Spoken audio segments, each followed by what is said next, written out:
30 korun se stalo obrovským politikem a já mám takovou kacířskou myšlenku. 30 korun vybírat, ale celkem existuje slušný přehled, kolik těch 30 korunových poplatků se vybere. A myšlenka moje tkví v tom, že se budou vybírat, ale budou se posílat pro ty nejpotřebnější. Třeba na dětskou onkologii do Motola, na onkologii do dětské nemocnice v Brně, popřípadě na transplantační programy, protože tihle lidé potřebují nejvíc tu péči, tihle lidé potřebují nejvíc tu pomoc. Ale tahle republika potřebuje reformy víc než cokoliv jiného. Takže téhle republice nám všem přeju, aby ta pravice měla aspoň 120 poslanců.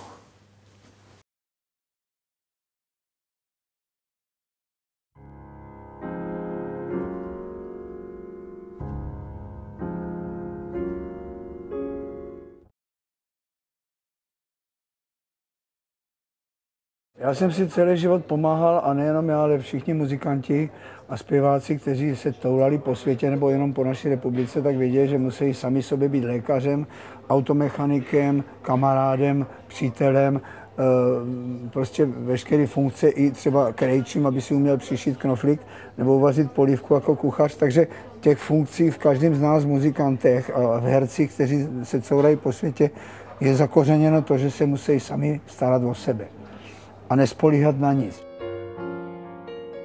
A věřím, že tato strana je jediná, která může být schopná ukočírovat Českou republiku v této dané situaci. Já jsem celý život vždycky byl vedený od mého táty, abych svoje názory říkal. Já jsem se nikdy v životě ničeho nebál. Když se člověk bojí, já jsem taky hodně sportoval a vždycky, když jsme šli, já jsem vesloval na 4 veslici, na 8 veslici. A i když jsem věděl, že třeba nemáme velké šance, tak jsem do toho šel vždycky s plnou silou, protože jsem si řekl, třeba možná se nám podaří zvítězit. Připijím na úspěchy všech, kteří budou vládnout v příštím období po volbách. Fandím ODS, věřím, že se jim to povede.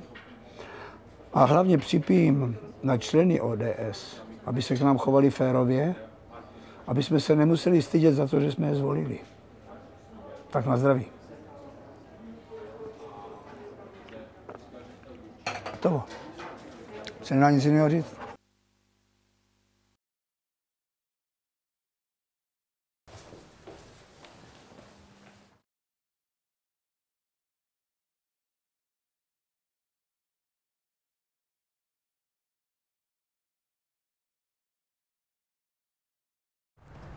Toto jsou takové ty 3 hlavní, které mě zajímají. Školství, státní dluh a ekonomika všeobecně, a s tím souvisí veškeré řešení, když vidím spoustu mých i bývalých spolužáků, kteří nemají práci a jsou doma na těch podporách a upřímně si ten život užívají, tak to je něco, co mě hrozně irituje. S tím, kdyby někdo něco udělal, nebo alespoň zatím to přislíbil, že s tím něco někdo udělá, i když chápu, že to je v rámci kompromisu těžký, tak to je to, co mě zajímá nejvíc. Co se otázky bydlení týče, tak mně by určitě nejvíce pomohlo, kdyby pravicová strana vyhrála volby a jak kdyby uklidnila ekonomiku. Já si myslím, že asi by bylo potřeba více zaměřit na tu mediální prezentaci sebe sama. Toto je prostě to, co mi na té straně momentálně nejvíc vadí, a to vystupování navenek není takové, se kterým bych se ztotožňoval, jak já bych si představoval, že by mělo být.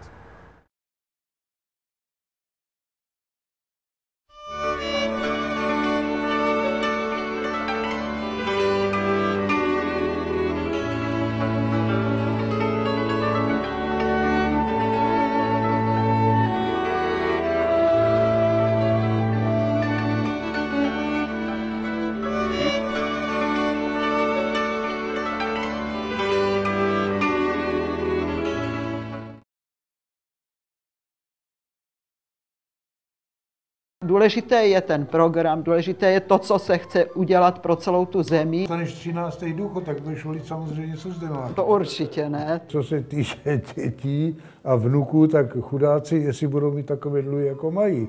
Protože já si myslím, že s tím by se konečně už mělo přestat. Když mám trochu zodpovědnost ke svým dětem, tak bych nerad volil někoho, kdo tyhle dluhy v podstatě ještě přidá. Kdo tu budoucí generaci zadluží.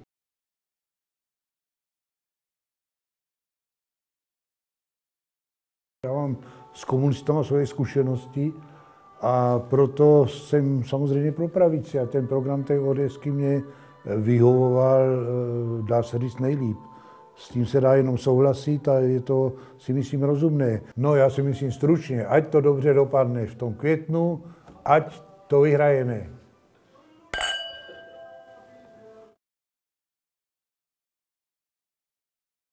Až v listopadu minulého roku, tedy před 2 měsíci.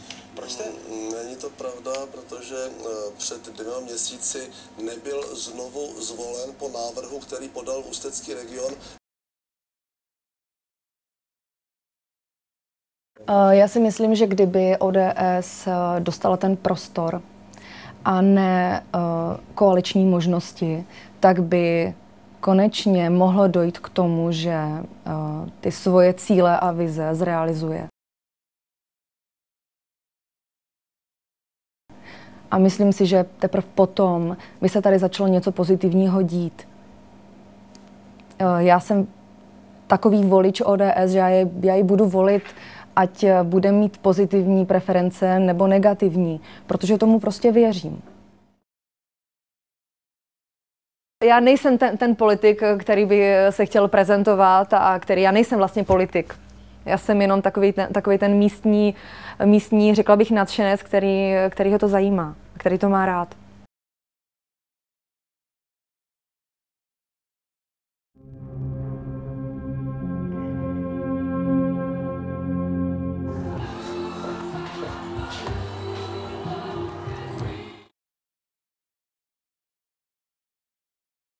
Každý, kdo dělal sport nebo dělá jakéhokoliv činnost, tak dobře ví, že jako přijdou situace, kdy se vůbec nedaří. A myslím si, že v tom je to nejdůležitější neustále mít víru ve své schopnosti. To znamená hrát svou hru tam, kde jsem nejsilnější, nenechat si vnutit tu hru soupeře. Pokud se bavíme o sportu, tak jsou chvíle, kdy se nedaří, kdy jsou těžší situace a kdy je potřeba mít podporu a myslím si, že v téhle chvíli opravdu ta ODS tu podporu potřebuje a tu stejnou podporu potřebuje i země a bohužel ta hrozba, která se na nás hrne, je tak velká, že si myslím, že musíme každý přiložit ruku k dílu a říct svůj názor. Při otázce, co říkám svým svěřencům, pokud prohrávají o 2 góly v poločase, říkám jim to, co už jsem řekl. Věnujte se své hře, myslete na své schopnosti nebo prodejte své schopnosti a vyčkejte na chyby soupeře. Oni přijdou, vy musíte být připraveni a to je to, co nás čeká.